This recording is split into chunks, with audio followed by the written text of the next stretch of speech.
Pasca pengumuman resmi pemilu 2024 dari KPU, tim hukum nasional pasangan Anies Muhaimin langsung mendaftarkan gugatan perselisihan hasil pemilu ke Mahkamah Konstitusi. Sementara pasangan Ganjar Pranowo Mahfud MD juga memastikan akan mengajukan gugatan ke MK terkait hasil pemilu presiden 2024. Pemilu telah usai, pengumuman resmi dari KPU juga telah keluar. Namun, sejumlah pihak tak puas dengan hasil yang telah diumumkan. Gugatan ke Mahkamah Konstitusi pun jadi jalan untuk mendapatkan jawaban sesuai harapan. Kemarin, satu hari pasca pengumuman KPU, tim hukum nasional pasangan Anies Muhaimin bergerak cepat dengan mendaftarkan gugatan perselisihan hasil pemilu ke Mahkamah Konstitusi. Ketua tim hukum Amin menyebut permohonan gugatan hasil Pilpres ke MK dilengkapi dengan bukti dan sejumlah saksi. Permintaan utama tim Amin adalah Pilpres 2024 diulang tanpa diikuti pasangan Prabowo Subianto dan Gibran Rakabuming Raka. Jadi yang kami sampaikan dalam naskah kami intinya adalah permasalahan pencalonan calon wakil presiden di 02. Dari awal proses tersebut bermasalah dan lanjutan masalahnya luar biasa. Karena kebetulan calon wakil presiden ini adalah anak seorang presiden sehingga membawa dampak yang begitu luar biasanya. Jadi seandainya nanti ini diterima sebagai satu argumen yang kuat oleh Mahkamah Konstitusi, tentunya kami mengharapkan dilakukan pemungutan suara ulang tanpa diikutin oleh calon wakil presiden 002 yang saat ini. Tak ketinggalan, pasangan Ganjar Pranowo Mahfud MD juga memastikan akan mengajukan gugatan terhadap keputusan KPU terkait hasil pemilu 2024.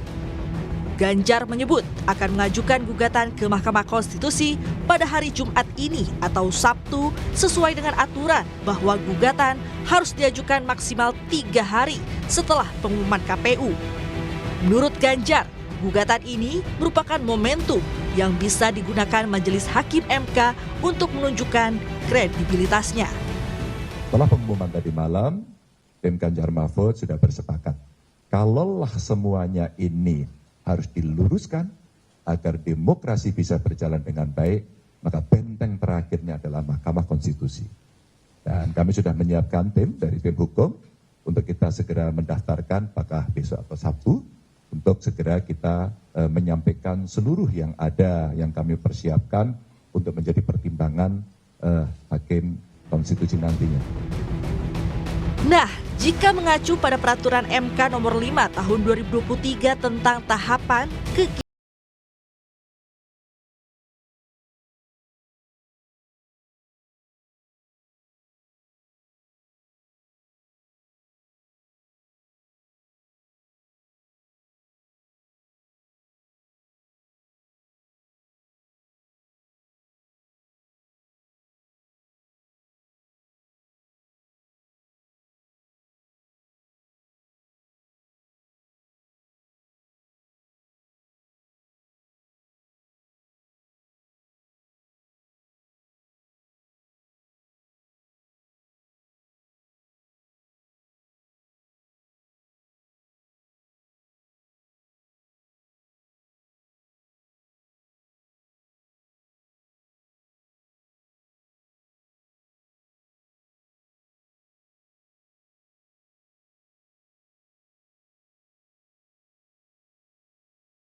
Kompas TV. Untuk mengetahui informasi terkini dari Mahkamah Konstitusi, kita bergabung dengan jurnalis Kompas TV Tifal Solesa. Tifal, apakah tim hukum Ganjar Mahfud sudah mengajukan gugatan hingga siang ini? Sampai saat ini belum terlihat tim hukum dari pasangan calon presiden, calon wakil presiden Ganjar Pranowo Mahfud MD yang datang ke Kompleks Mahkamah Konstitusi untuk melayangkan gugatan sesuai dengan rencana yang mereka sampaikan juga kemarin dalam konferensi pers untuk menggugat hasil pemilu, terutama spesifiknya lagi adalah pemilihan presiden 2024. Ini yang juga saya pantau dari Gedung 1, Gedung 2, dan Gedung 3 MK belum tampak ada pihak-pihak terkait dengan TPN Ganjar Mahfud ataupun juga tim hukumnya yang kemudian akan melakukan atau melayangkan gugatan ke Mahkamah Konstitusi. Sebetulnya dari kalangan pewarta beredar kabar yang beragam begitu. Ada yang menyebut bahwa hari ini akan dilayangkan kemudian atau dari pihak Ganjar Mahfud akan menuju ke MK. Namun ada juga informasi yang menyebut baru akan datang tim Ganjar Mahfud ini atau tim hukum Ganjar Mahfud esok hari di hari Sabtu tanggal 23 Maret 2024. Ini masih simpang siur, terlebih tadi saat kami konfirmasi juga kepada Ketua Mahkamah Konstitusi Suhartoyo, ia mengaku tidak mendapatkan informasi apapun sehubungan dengan rencana pihak-pihak terkait untuk melayangkan gugatan, termasuk dalam hal ini dari pasangan Ganjar Pranowo Mahfud MD.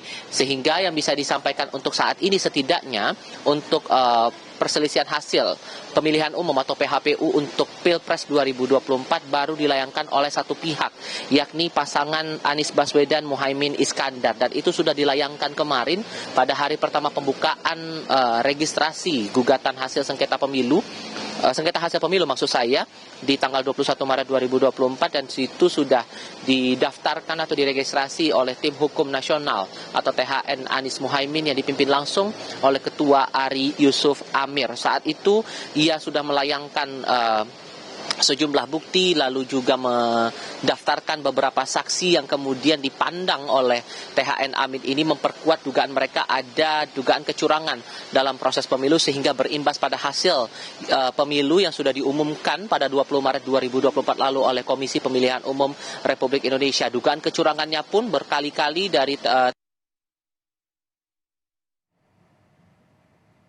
secara terstruktur, sistematis, dan masif TSM. Bahkan kalau lebih detailnya lagi apa sebetulnya permohonan yang disampaikan oleh pihak Amin, mereka meminta agar pemilihan umum Presiden 2024 ini dilakukan ulang tanpa menghadirkan Gibran Rakabuming Raka sebagai peserta Pilpres 2024. Bagaimana kemudian dengan pasangan Ganjar Pranowo Mahfud MD, ini juga masih kami cermati, kami juga masih mengupayakan konfirmasi ke beberapa pihak apakah betul hari ini atau esok hari. Kalau kita merujuk dari pernyataan TPN Ganjar Mahfud, ada kemungkinan di 2 hari ini, antara hari ini di hari Jumat 22 Maret atau esok hari tepat di hari terakhir registrasi per Pilpres dan Pileg 2024 di Mahkamah Konstitusi. Ini masih jadi tanda tanya dan kami masih butuh konfirmasi soal ini, Glenis. Tifal, lantas bagaimana dengan hasil pemilihan legislatif? Apakah sudah ada gugatan?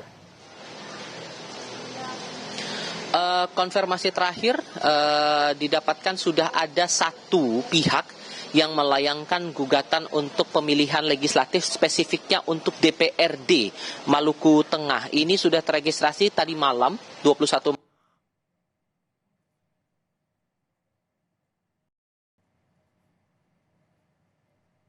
mohon atas nama Nurmiati La Abu Saleh. Ia adalah caleg dari Partai Amanat Nasional untuk DPRD Maluku Tengah. Saat itu sayangnya ia tidak memberikan atau menjabarkan lebih lanjut lagi hal apa yang kegugat kepada pewarta kala itu. Sementara dari pihak MK mengaku masih perlu melasi terhadap berkas-berkas permohonan maupun juga data-data pendukung yang kemudian bisa memperkuat lagi dugaan-dugaan permohonan perselisihan sengketa pemilu, hasil pemilu terutama dalam ini pemilihan legislatif tahun 2024. Ada tenggat waktu sebetulnya ataupun juga masa persidangan yang berbeda untuk penyelesaian PHPU untuk Pilpres dan juga untuk pemilihan legislatif. Untuk masa sidang di dalam sengketa Pilpres ini dipatok dalam waktu selama 14 hari, sementara sengketa pemilihan legislatif dipatok selama 30 hari, dan untuk MK sendiri memprioritaskan pemilihan sengketa Pilpres ini yang akan didahulukan dan bisa sesegera mungkin bisa dituntaskan begitu. Untuk prosedurnya dalam 3 hari ini sesuai dengan peraturan Mahkamah Konstitusi nomor 1 tahun 2024 setelah kemudian pemohon mengajukan permohonan gugatannya atau sengketa hasil pemilunya kepada Mahkamah Konstitusi, nantinya Mahkamah akan melakukan pencatatan dalam buku pengajuan permohonan pemohon elektronik. Isinya berupa dengan data pemohon, kemudian hal apa yang kemudian digugat. Itu poin pentingnya. Barulah kemudian nanti akan diterbitkan yang namanya akta pengajuan permohonan pemohon atau AP3. Akta ini ditandatangani langsung oleh panitera di Mahkamah Konstitusi. Itu berlangsung selama 3 hari dari tanggal 21 Maret kemarin hingga esok hari di hari Sabtu tanggal 23 Maret 2024. Barulah masuk ke tahapan berikutnya, yakni di tanggal 25 Maret akan dijadwalkan persiapan pencatatan dalam buku registrasi perkara konstitusi elektronik atau EBRPK. Bedanya dengan berkas-berkas sebelumnya, ini sudah masuk dalam sudah tercantum nomor perkara. Nomor perkara ini kemudian akan ditindaklanjuti untuk masuk ke proses-proses berikutnya secara administrasi sebelum akan masuk ke dalam masa sidang pendahuluan yang dijadwalkan akan berlangsung pada tanggal 27 atau pemeriksaan pendahuluan maksud saya di tanggal 27 Maret 2024 dan nantinya akan dilakukanlah proses-proses pemeriksaan awal entah itu berkas dari para pemohon begitu, terutama juga informasi kepada pihak termohon dan pihak-pihak terkait yang dilaporkan oleh pemohon dalam sengketa pemilu, entah itu untuk pemilihan presiden maupun juga pemilihan legislatif. Gladys. Terima kasih jurnalis Kompas TV, Tifal Solesa langsung dari Gedung Mahkamah Konstitusi.